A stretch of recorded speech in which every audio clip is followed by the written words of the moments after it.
Hello, welcome. So in this video, we are going to learn about Python object-oriented programming with test-driven development. In order to do that, we are going to learn through examples. So in this one example I can give is like we have a lender and we have a borrower.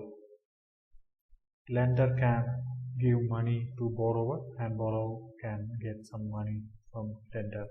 So how we can solve this scenario using Python programming language?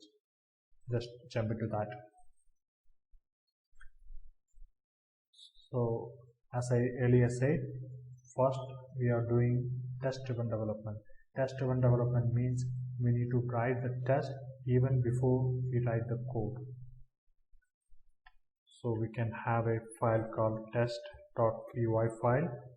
In this test.py file, we are going to import some libraries for helping us with unit test. The default package for doing unit test in Python is unit test library.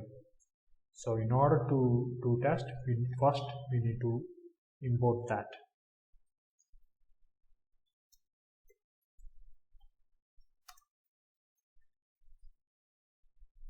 Yeah, so we imported the unit test, and then we can write our class for testing our scenario.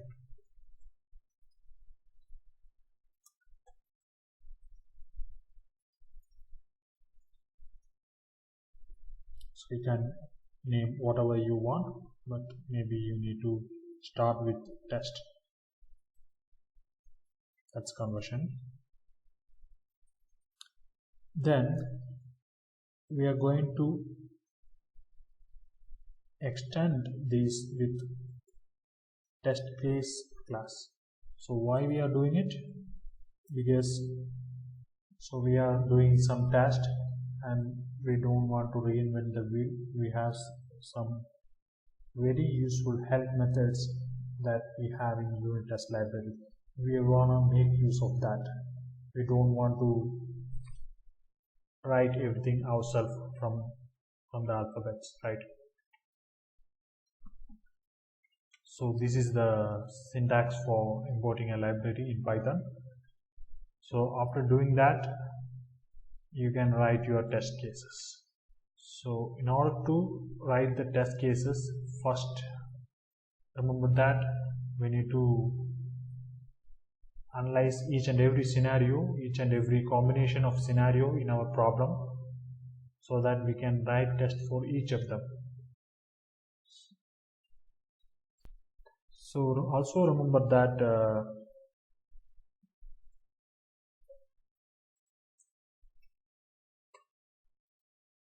each of our tests should begin with test. Then only this unit test library execute this test, otherwise it will ignore it. And then in object-oriented programming, you need to have some this keyword, this word self. You need to pass the object to each and every method. This is how object-oriented programming work in Python. It's not like any other programming language. It's somewhat different. So first thing we need to test is whether our lender has some cash or not, right? Otherwise, how we can give some money to other borrowers. So we need to check first he has some cash, right? And the other thing, right, we don't have our classes written, right? So we need to import from our loan class. We have lender, from loan import lender. So but we never created this class yet, but we will create them soon.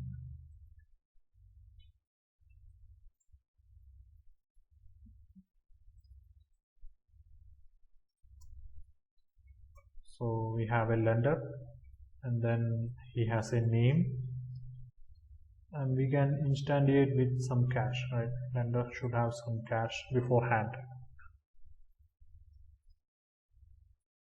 and then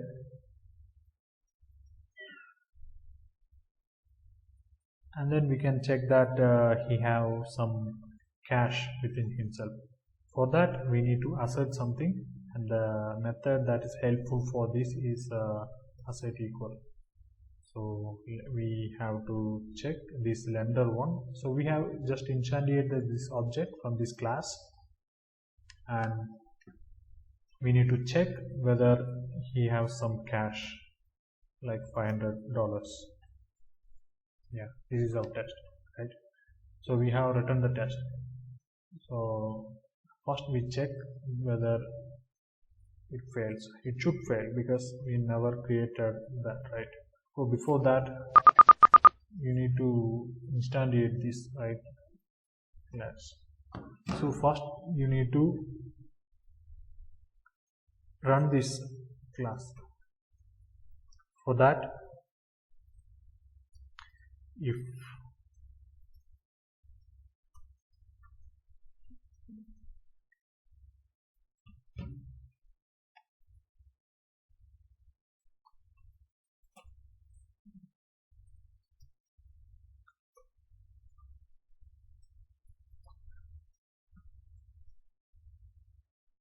so what this actually means is if the module name is double underscore main, then our unit test should run.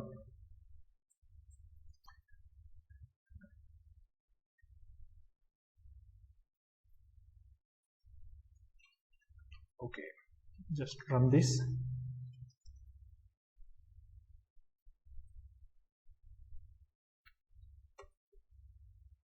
It should obviously fail because there is no module named loan, right? First we create that. Okay, then again test. It should not give the same error message, right? We have created that. So now it shares that it cannot import name lender from loan because there is no class yet. We have not created the class, right? We can create that.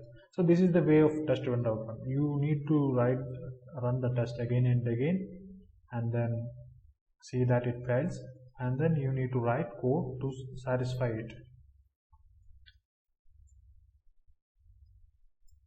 Lender, and then we can have some constructor. So the constructor is the method that runs when you instantiate a class, right? For example, here I have created an object with this lender class, and then have some parameters. So whenever this class instantiated, the first method it calls is this constructor. So here I can have lender can have a name and he has some cash. So, and then the also remember I have forgot to do this self, right? We need to pass self everywhere. See, Python object oriented mode. Self dot, then assign everything here.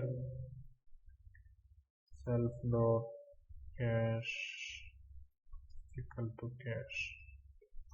So now it should not fail. I guess we can test the command again. Yeah, you can see that it ran successfully, and our test case won't fail, like, right? So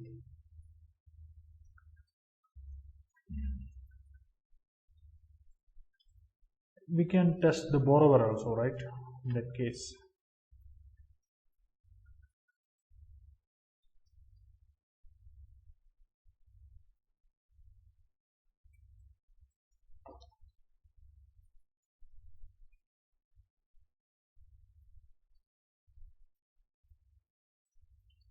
so but borrower, a similar way I need to instantiate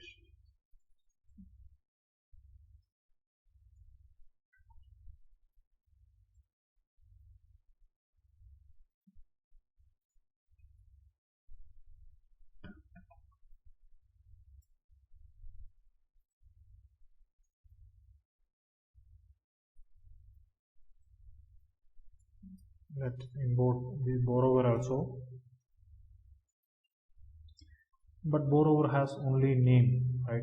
We don't have cash. We can have his name is Patrick.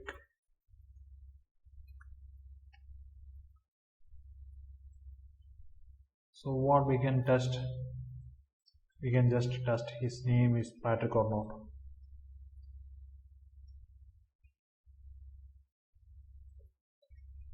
Let's name his borrower one.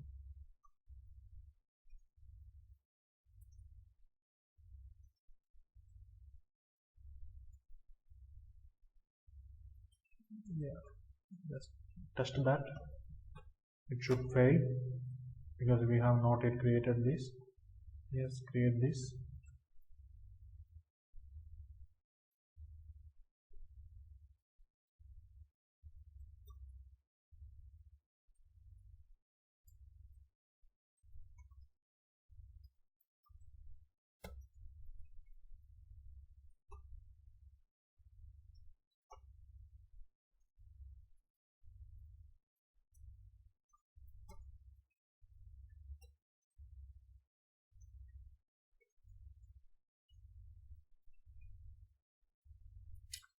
Now it should work, I guess.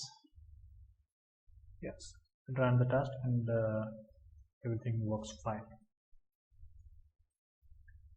But I can see an improvement here, right?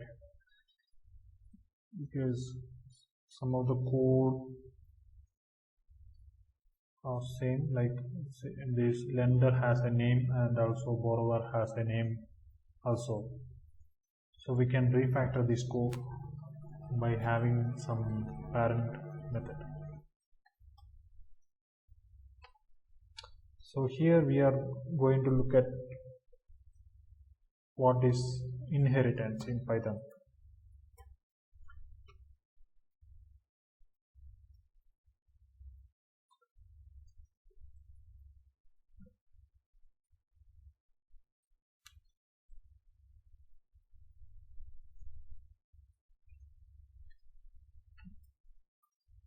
Right. So both user has name, right?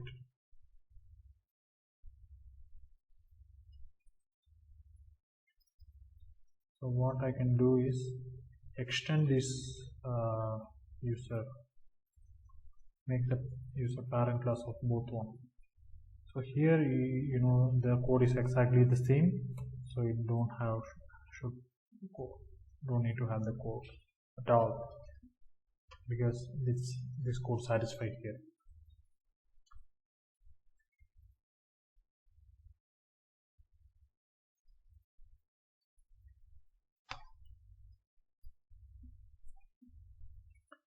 Yes, I forgot to save.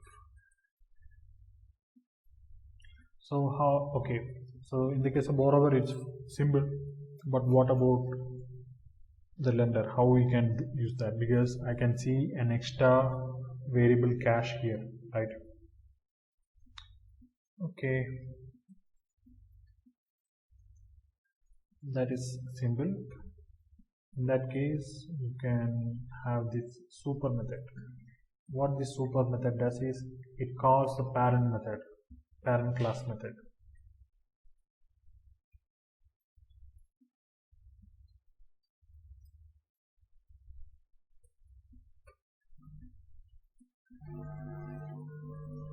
Okay, the parent method don't have cache, so you don't have to worry about that. You don't have to worry about this one. Yes, you see, and we can check our test passing or not. Yeah, it's still passing. So this is the beauty of test driven development. Unit test, also unit test, because I do some refactoring of my code, but still my code works very well. So I can make sure that even if I do some changes in my code, so the program works fine or not, I can check like that. simple.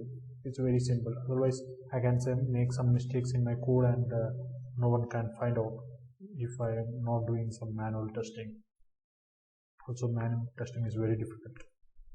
So in this case it's okay, but for very large programs manual testing is very difficult. So in that sense unit testing is very helpful. And the next thing we can test is whether this lender can give some money or not, right? He can lend or not. For that we can write the test case like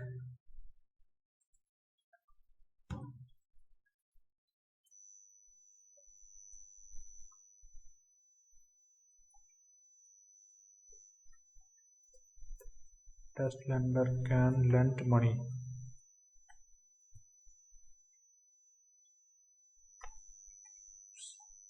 Twice.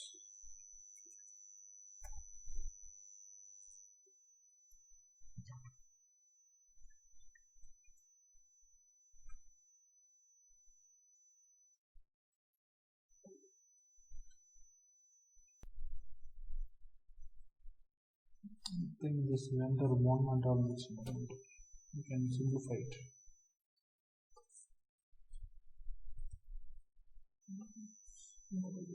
We don't have. Let's check again. Let's check that it's work again. It's working. Okay, then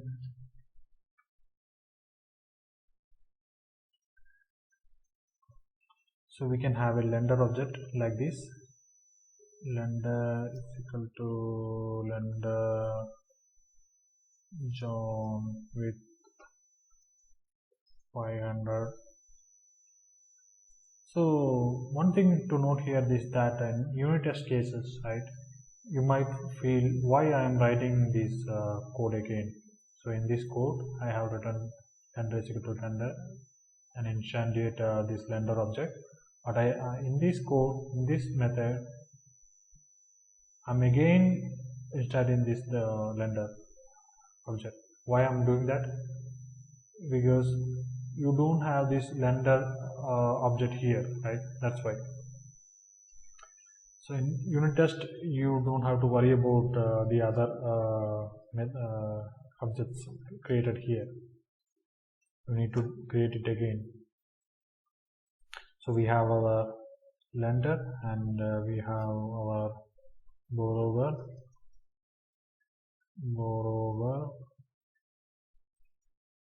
Let's name him Jack. Okay. Yes. Let's name him Jack. And this lender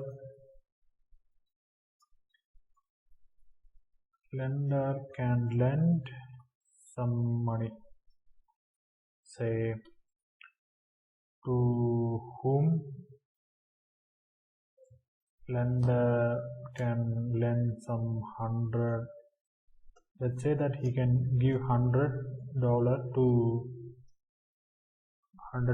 to borrower. Okay, so note that you are not passing the name here. You need to pass the object here, right? Because you may have multiple persons with the same name Jack, but this is a unique object, right? So you need to pass the object name instead of the name itself. Yes, I have given. So see, the Visual Studio Code is already complaining me that we don't have instance of lender has no lend member. See, so you should obviously fail while you running the test case. Okay.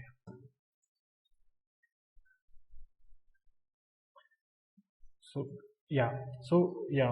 this lender given money $100 to borrower, right?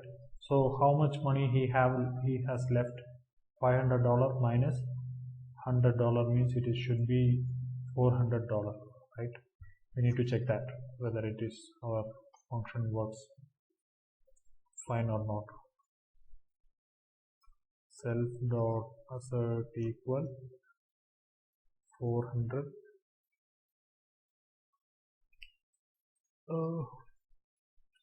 Lender dot cash. His cash should be left over with 400, right?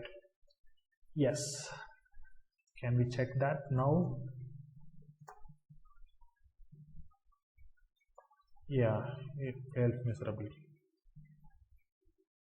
because we don't have lend method in our lender class. Okay, let's write that. So this is how you do coding. You need to first check whether it fails, and then you need to try.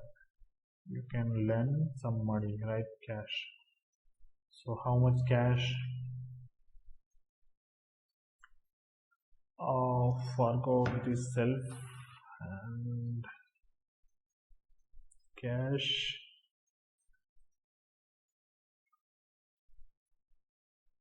Maybe we can name this amount.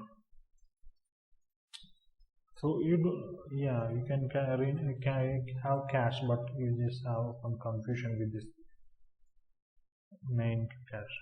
But still, it is a local variable. You don't affect this class variable.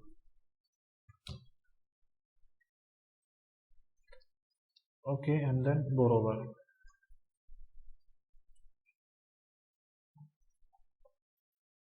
Then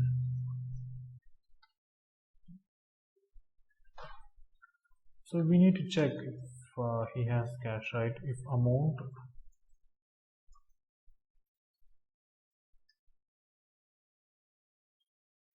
no. So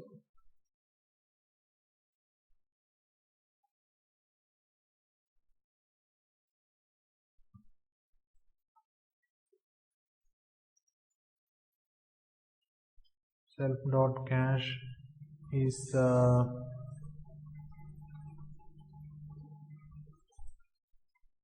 minus equal to amount. Yes, we can reduce the cash of this lender, cash reserve of this lender.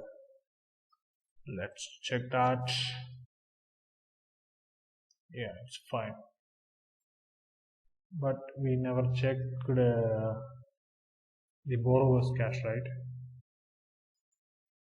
So we have some problem, right?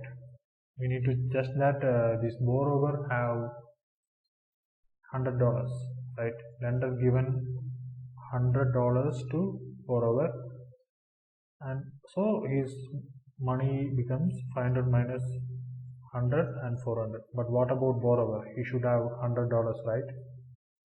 So let's check that. Self dot assert equal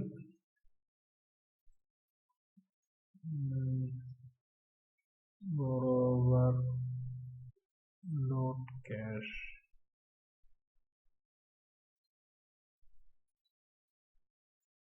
$100. I think it should fail because we have non-return, right? Failed. It's failed. Borrower object has no attribute cash. Yeah. I think this borrower has also cash, right? So why we can move?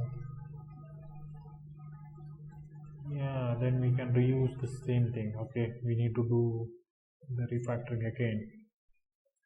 Right. Maybe I can copy.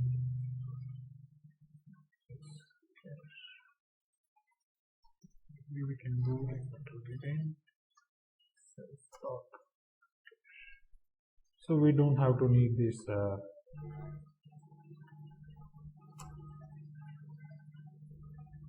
superclass anymore because the functionality is same for lender and borrower, right? Our unit test should fail because the borrower don't have cash, right? So we can adjust our test according to that. We can make it 0 because borrower is poor, so we can make it as 0. So wherever we have the borrower, make it as 0 or 100, or maybe we can have some $10 or something. You can also do that. Right? He has only $10. So in this case, the borrower has $0. Okay. So first check that whether the first 2 unit case passes. So I am doing this because that change should pass, right? Yeah, it's passing. And then these are commands, right? In this you can make a function inside command using this symbol, hash symbol. Yes. Then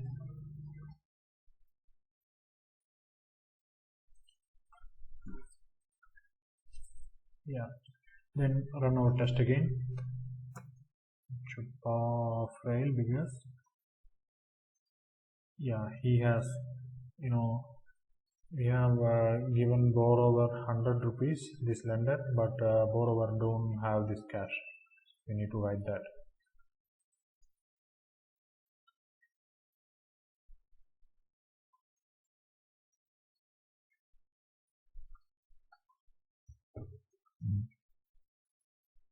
What we can do, instead of writing inside borrower class, we can do like this: borrower.cash plus is equal to amount. Okay, so the lender cash reduced and the borrower cash increased by this amount. Let's check that again. Yeah, the test passes fine.